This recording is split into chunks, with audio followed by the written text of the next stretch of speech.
آپ کا رب آپ سے بہت محبت کرتا ہے۔ لوگوں کی خاطر اس کو ناراض نہ کیا کرے، آپ اس کو ایک مان کر دیکھے، وہ آپ کے لیے کیسے کیسے راستے بناتا ہے، جبکہ لوگوں کی خواہشات کا پیارا کبھی نہیں بھرتا۔ آپ ان کے لیے کچھ بھی کر لے، نظر ان کو وہی آنا ہے جو آپ ان کے لیے نہیں کر پاتے۔ زندگی کو اللہ کی حدود میں رہ کر گزارے، آپ کی زندگی بہت خوبصورت ہو جائے گی۔ اللہ کے لیے کچھ چھوڑ کر تو دیکھے اور پھر صبر کرے، وہ آپ کے صبر کے بدلے میں آپ کو بہت بخش لگائے گا۔ یہ دنیا بھی دھوکہ ہے اور یہاں کے لوگ بھی آپ کا ہمیشہ ساتھ نہیں دیں گے۔ خود کی قدر کرے، خود کو جہنم سے بچائے، لوگوں کی خاطر رب کے احکامات سے منہ نہ موڑے۔ رسول اللہ صلی اللہ علیہ وسلم نے فرمایا، جو انسان مسلسل اللہ کو راضی کرنے پر لگا رہتا ہے تو پھر ایک وقت آتا ہے کہ اللہ تعالی جبرائیل سے فرماتا ہے، میرا فلاں بندہ مجھے راضی کرنے کے لیے کوشاں ہے اور اب اس پر میری رحمت ہو چکی ہے۔ یہ سن کر جبرائیل اعلان فرما دیتے ہیں کہ فلاں بندے پر اللہ کی رحمت ہو چکی ہے۔ پھر یہی جملہ عرش اٹھانے والے فرشتے، ان کے ارد گرد والے فرشتے اور یہاں تک کہ ساتوں آسمان کے سارے فرشتے دہرانے لگتے ہیں، اور پھر یہی بیانیہ زمین میں اتار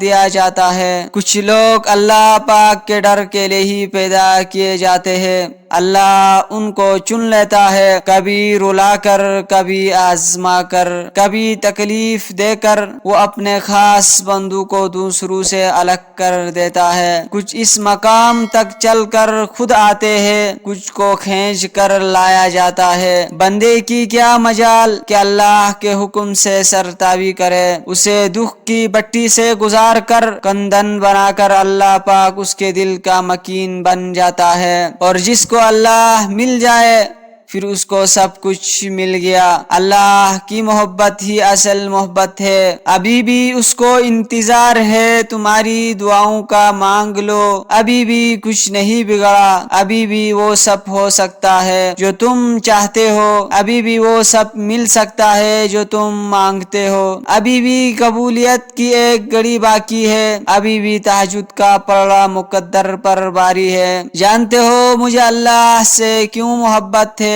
کیونکہ میں گناہگار ہوں، وہ پھر بھی مجھے دینے سے نہیں تھکتا۔ میں تھوڑا سا رو لوں، تھوڑا سا صبر کر لوں، وہ انہیں ضائع نہیں ہونے دیتا، وہ قبول کر لیتا ہے۔ میں جتنا بڑا گناہ کر لوں وہ میری معافی پر مجھے معاف بھی کر دیتا ہے، اور میں نے صرف اور صرف اللہ کو اپنا بنا لیا۔ دیکھو اللہ کو چھوڑ دو گے تو کوئی چیز ہاتھ نہیں آئے گی، جہاں اتنا صبر کیا ہے وہاں تھوڑا صبر اور سہی۔ پھر دیکھو جو اب تک تمہارے نصیب کا حصہ نہیں تھا وہ بھی تم تک پہنچا دیا جائے گا۔ غم نہ کرو، اللہ تمہارے ساتھ ہے، اس کی رحمتوں کو یاد کرو اور ذہن نشین کر لو کہ تمہارا رب ہر شے پہ کامل ہے۔ جانتے ہو اللہ تمہیں بے بسی کی مقام پر کیوں لایا ہے، تاکہ تم اللہ سے رجوع کرو اور یقین سے مانگو، اور تم دعاؤں پر یقین کرنا سیکھ جاؤ گے تو جو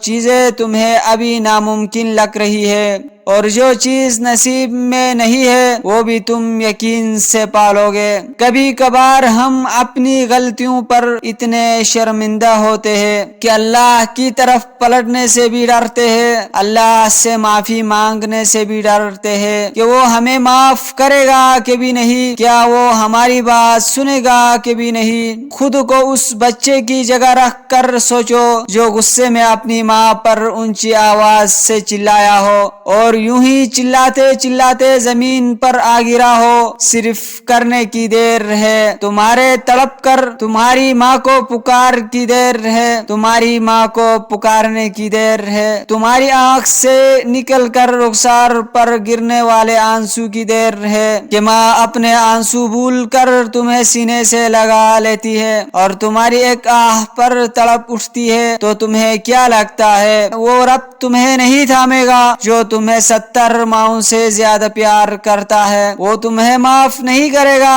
جس کو تمہاری آنکھ سے نکلا ایک آنسو گوارا نہیں۔ ہم کتنے ہی بڑے کیوں نہ ہو جائے، اللہ کے لیے ہمیشہ بچے ہی رہتے ہیں۔